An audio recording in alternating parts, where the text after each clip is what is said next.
आज के इस किसान आक्रोश रैली में उदयपुर संभाग की इस पावन धरा, इस वागड़ की धरा पर सम्माननीय राहुल गांधी जी हमारे बीच में पधारे हैं। मैं आप सबकी तरफ से सम्माननीय राहुल गांधी जी का हृदय तल की गहराइयों से इनका स्वागत और अभिनंदन करता हूं। पूर्व वक्ता, मैं सभी मंच पर विराजमान, समय काफी हो गया, आप 10 बजे से पहले आए हुए हैं, तो मंच पर विराजमान सम्माननीय अशोक गहलोत साहब, राजस्थान प्रदेश कांग्रेस कमेटी के अध्यक्ष सचिन पायलट जी, बीडी कल्ला जी, मोहन प्रकाश जी, हमारे प्रभारी जो अविनाश पांडे जी, सीपी जोशी जी, गिरजा व्यास जी, और हमारे राजस्थान के एआईसीसी के चेयर सेक्रेटरी और मानवीय जी, और यहाँ के स्थानीय सभी एक्स एमएलए, प्रधान, प्रमुख, सरपंच, सारे, मैं इन सबको भी धन्यवाद देना चाहूंगा कि आज इस वागड़ की भूमि पर इस ऐतिहासिक जो है किसान आक्रोश रैली का आपने आयोजन किया। मैं सबको धन्यवाद देना चाहता हूं। मैं ये निवेदन करना चाहता हूं, वैसे पूर्व वक्ताओं ने भली बात आपको बता दिया, गहलोत साहब ने भी बताया, सीपी साहब ने भी बताया, मैं उन बातों में नहीं जाकर मैं सिर्फ इतना कहना चाहूंगा कि 2018 के अंदर जो विधानसभा के चुनाव है, मैं राहुल जी आपको पूरा विश्वास दिलाता हूं, मैं सदन के अंदर उस विधानसभा के अंदर नेता प्रतिपक्षी हैसियत से मैं पूरा विश्वास दिलाता हूं कि उस राजस्थान की विधानसभा के अंदर हमारी संख्या कम है, लेकिन कम संख्या होने के बावजूद भी उस राजस्थान प्रदेश के किसान की आवाज, उस राजस्थान प्रदेश के ठेठ ठाड़ी में बैठा हुआ हमारा जो गरीब परिवार है, हमारा चाहे ग्रामीण है और खेत और खलिहान की आवाज बनकर इस सरकार की नाक में नकेल डालकर इस सरकार को मजबूर करेंगे कि आपको किसान, उस मजदूर, उस गांव, उस ग्रामीण और खेत और खलिहान का हक और अधिकार आपको देना पड़ेगा। मैं इन्हीं शब्दों के साथ में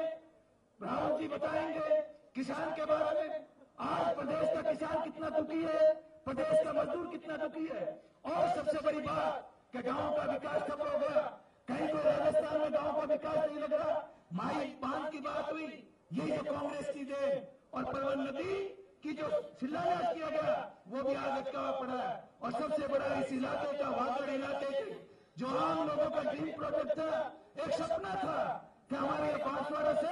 रतलाम की रेल लाइन बने। मैं धन्यवाद देना चाहता हूं अशोक गहलोत जी को कि वो उस वक्त में मुख्यमंत्री थे और सोनिया गांधी जी आते, आपने जो शिलान्यास किया था, लेकिन इस निकम्मी सरकार ने उन सारे जो कांग्रेस के किए हुए आप लोगों के सपने थे, उस सपने को चकनाचूर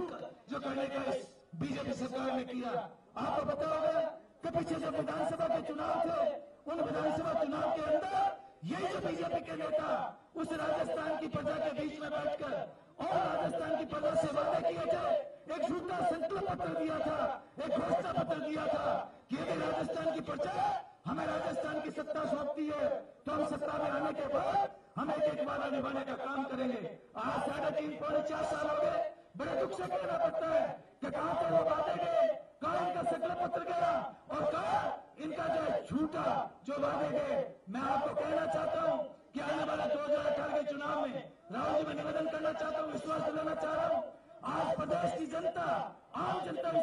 जो है बीजेपी के कुशासन से दुखी है। पूरे राजस्थान के अंदर